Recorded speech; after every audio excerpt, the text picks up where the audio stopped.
Hey there, it's rmbulbasaurlover here to do my review of Kirby Triple Deluxe with the sound test playing in the background.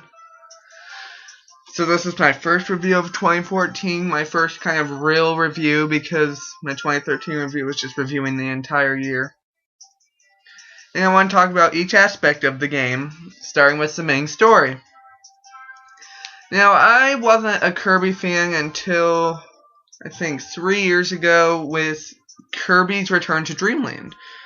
I watched a YouTube playthrough of it. I'm like, this game looks fun, and I just got my Christmas money and everything, so I bought Kirby's Return to Dreamland from Target, and I really enjoyed it. But before I bought that, I think my first real experience was on the 3DS eShop with 3D Classics Kirby's Adventure and Kirby's Dream Land, which really doesn't count. But just playing 3D Classics Kirby Adventure really got me into the games. And I enjoyed the game a lot. It was fun, and so because I enjoyed the cheap one, I got the $50 one, and I loved it. I even tried to do a YouTube playthrough of it, and just like all my YouTube playthroughs, they kind of fell through. But, now with this one, when I first saw the trailer, I think it was in April. No, it wasn't in April. It was the November Nintendo Direct last year, the first footage of it. I'm like, this looks a lot like Return to Dreamland. And I was happy because I loved Return to Dreamland. And and when this game came out in Japan, I saw the footage and I got pumped for it. And then I found out the release date for it was in May, and that made me really sad. But it finally got there, and I was so happy. I went to Walmart before school and bought it, so after school I wouldn't have to. And I started the game, and story mode was great.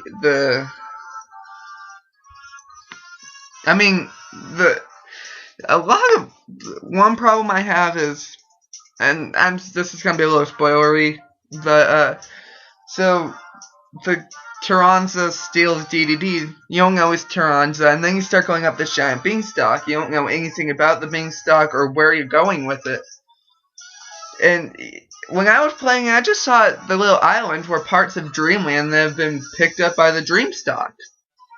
And then at the end of the game, the story tells you that you're actually going through a land called Floralia, and like the very last level before the final boss, you were saving these little flower creatures who were opening doors for you, and you're kind of wondering, why the heck are these flower creatures here? And then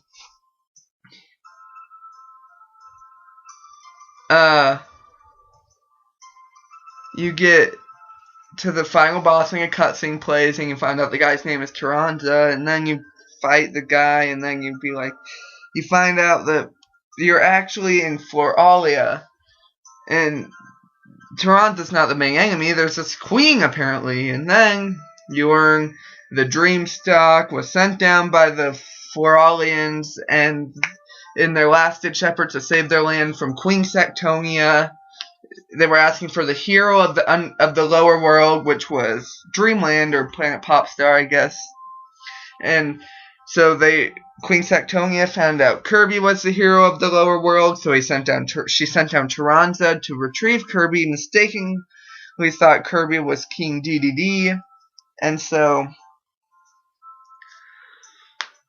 it was just, you don't expect it. I just figured I was going through parts of Popstar that have been raised, but no, it was apparently Floralia. But I mean, fine fields, the music was great, and I love the play on the planes, the frontal playing and the background playing, and it worked really well on the 3D, and I like it a lot. And then the bosses are great. Let me think here. Flowery Woods, I think, is a great remix of Wispy Woods, and it's nice to not have Wispy Woods as the first boss.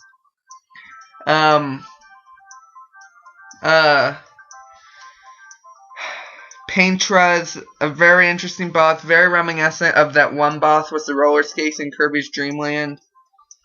Then there was Kracko, which I like to have a classic boss, and I feel like they really made Kracko really interesting.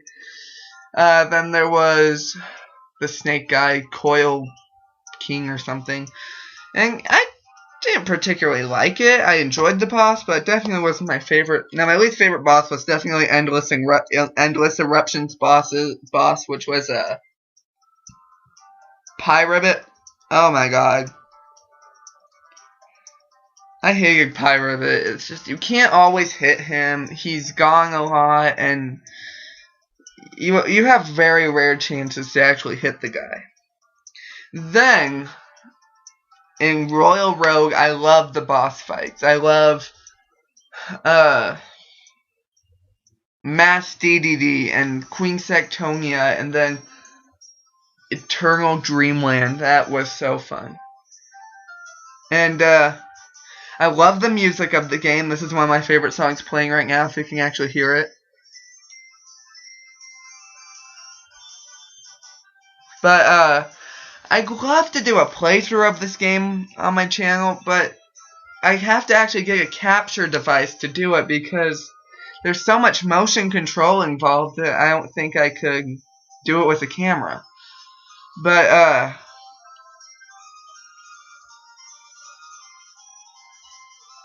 the Hypernova ability, I love it. I mean, I really liked the super abilities.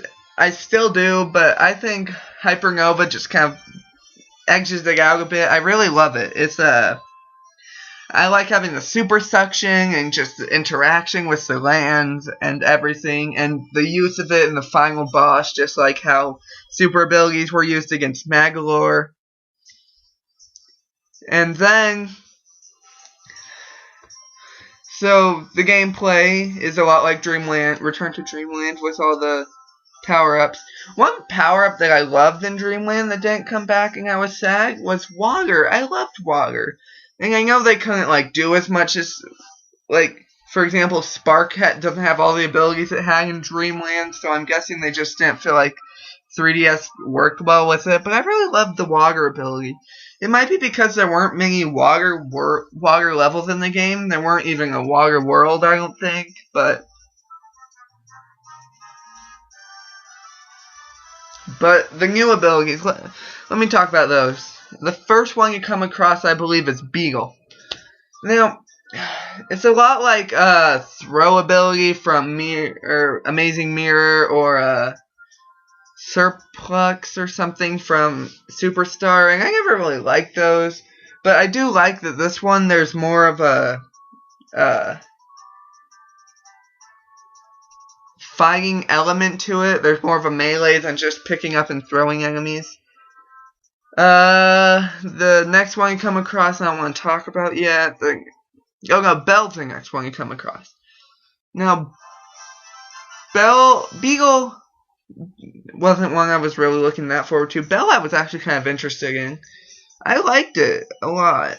I mean, you don't get to use it a lot throughout the game, but I like it a lot. I like the idea, and I like the little moves you can do with it.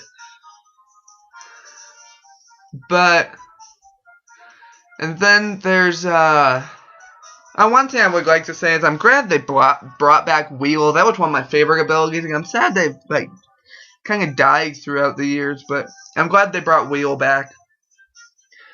But then there's Circus Kirby. Circus Kirby, I was really looking forward to. It looked very interesting, but I was kind of disappointed. It's too gimmicky in my opinion. There's only like 4 moves that you can do.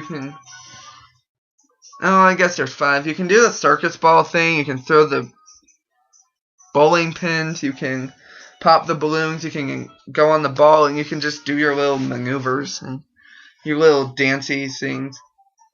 But I didn't care for it too much. It was the one I was looking the most forward to, and I really didn't enjoy it at all. And then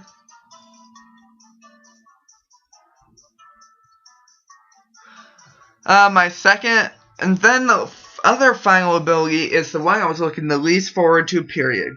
Archer, because my favorite ability is Sword, which is a very physical maneuver. I love using, just as an example of how much I love sword play and stuff, I use sword. My favorite characters in Smash Brothers are sword holding characters like the Lynx and Fire Emblem characters. And and I'm not a big fan of like ranged attacks in Smash Brothers either. And Kirby's a lot like Smash Brothers. Makes sense in Masahiro Sakurai and everything, but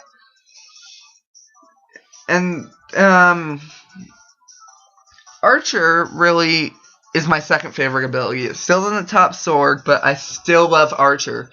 I don't know why I like it so much. I mean, it's mostly ranged with a few physical aspects, and just the maneuvers you can do, I think, are just so cool. But, so that's my opinion on the main story, but there's, like, a bunch of different other modes. First up is Kirby Fighters, which is, like, Super Smash Brothers for Kirby with different abilities, and they're combat-based abilities like Archer, Hammer, Ninja Fighters, Sword, and stuff. And you can do download, play, and play with them. It's a nice distraction. I didn't enjoy it too much, especially when you get into harder difficulties, because they expect you to use the shield, which I never use the shield. And the way I hold my DS, it's not easy to push the shield button anyway. Or the block button, it's not shield. In Smash Brothers, it's shield. And my thing is, because Kirby Fighters is a lot like Smash Brothers, I never shield in Smash Brothers, which is why I can never do well in a tournament. But, I don't know, the thing I liked about it is it really showed me how Smash Brothers on 3DS will be like. And I can't wait for that to come out. I'll do a review of that too. But, I just really liked seeing that, and it's nice. Now, DDD's Drum Dash. It's a musical-based game.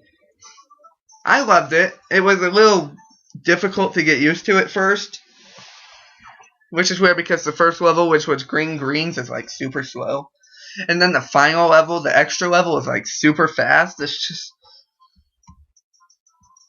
like once you unlock the levels and you get to the extra, you can go back in any level before that. It's just like a snap.